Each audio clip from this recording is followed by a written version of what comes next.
यानंतर आता मुंबईमधून एक दिलासादायक बातमी, कारण ज्या धारावीला कोरोनाचा हॉटस्पॉट मानलं जात होतं त्या धारावीमध्ये गेल्या 24 तासात एकही कोरोना पॉझिटिव्ह रुग्ण सापडलेला नाही।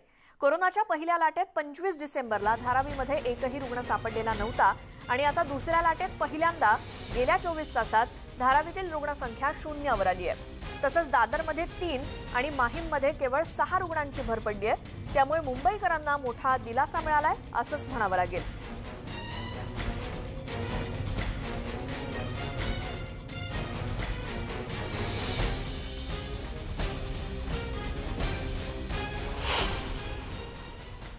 धारावीनं दुसऱ्या लाटेलाही कोरोनाच्या हरवलं असं म्हणायला हरकत नाहीये, कारण 4.5 महिन्यांच्या कालावधीनंतर आज पहिल्यांदा मागच्या 24 तासात एकही नव्या कोरोना बाधित रुग्णाची नोंद झाली नाहीये।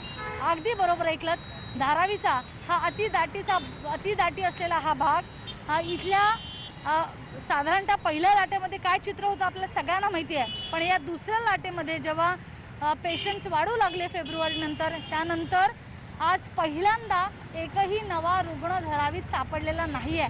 साधारणतः मागच्या वेळेला म्हणजे या मागची वेळ जर असेल 0 रुग्ण सापडण्याची, ती म्हणजे 2 फेब्रुवारी होती। 2 फेब्रुवारी नंतर कोरोनाची दुसरी लाट आली आणि त्यानंतर खरं तर मागच्या 4.5 महिन्यांमध्ये सगळ्यांनीच प्रयत्न केले, राज्य सरकार, पालिका, मुंबई पोलीस, ट्रॅफिक पोलीस, जेणेकरून धारावीचा हा पट्टा आहे इथे गर्दी होणार नाही, धारावीच्या भागांमध्ये गर्दी होणार नाही, दुकानांमध्ये गर्दी होणार नाही, लॉकडाऊन व्यवस्थित लागेल, या सगळ्या पायी अनेकांनी पूर्णपणे प्रयत्न केले। याच्यामध्ये मुंबई पोलिसांचा सहभाग पण फार मोठ्या प्रमाणावर आहे असं म्हणायला हरकत नाहीये आणि म्हणूनच धारावी पुन्हा एकदा जिंकत मागच्या 24 तासात एकही नव्या रुग्णाची नोंद झालेली नाही। ही जितकी आनंदाची बातमी आहे तितकीच काळजीकडे लावणारी बातमी म्हणजे लोकांनी बऱ्यापैकी मास्क घालणं किंवा मास्क लोकांचा बऱ्यापैकी नाकावर आलेला आपल्याला किंवा अगदी हनुवटीवर आलेला बघायला मिळतो।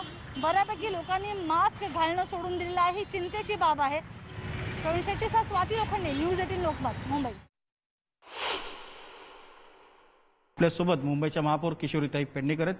ताई, धारावीकरांनी पुन्हा एकदा करून दाखवले आहे। मुंबईच्या महापालिकेच्या सर्व प्रशासकीय अधिकाऱ्यांनी धारावीमध्ये जे काम केलंय ते प्रशंसनीय आहे, अधिक चांगली कामगिरी केली, पण याच्यामध्ये सातत्य असणं देखील तितकंच महत्त्वाचं आहे। आपली काय प्रतिक्रिया? मुळामध्ये धारावी ही जी स्लम आहे, जो धारावी म्हणून ओळखला जातो, तो मोठा स्लम म्हणून ओळखला जातो आणि त्याचा जगामध्ये नोंद पण आहे।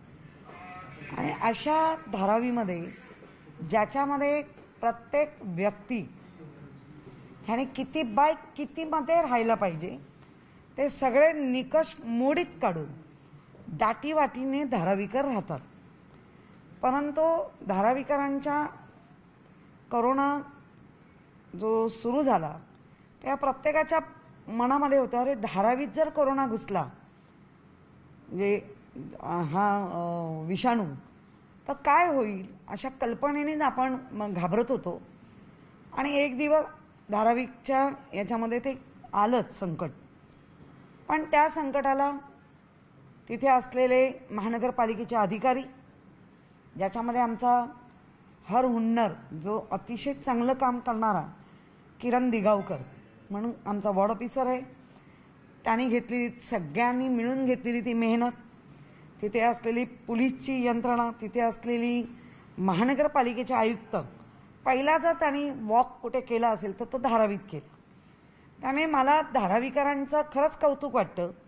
जेव्हा पहिली लाट आली तेव्हा 25 डिसेंबर, 22 जानेवारी, 26 जानेवारी, 27 जानेवारी, 31 जानेवारी, 2 फेब्रुवारी ह्या सगळ्या तारखेना त्यांनी शून्यावर आणून ठेवली। कोरोना रुग्णांची संख्या शून्यावर आणली। व्हिडिओ जर्नलिस्ट राकेश भोसलेसह उदय जाधव, न्यूज 18 लोकमत, मुंबई।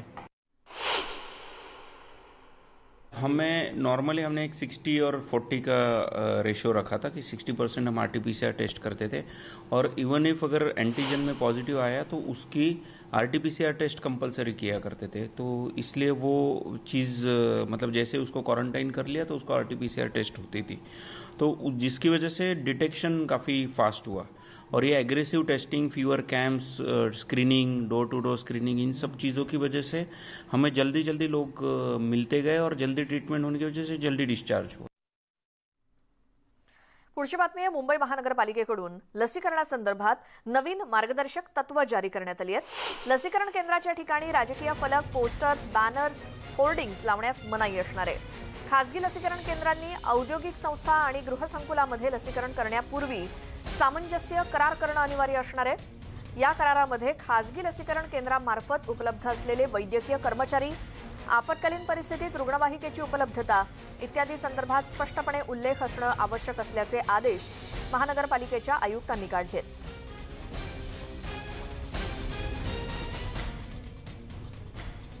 आणखी इतरही बातम्या पाहणार आहोत एका छोट्याशा ब्रेक नंतर. पाहत राहा सकाळच्या बातम्या.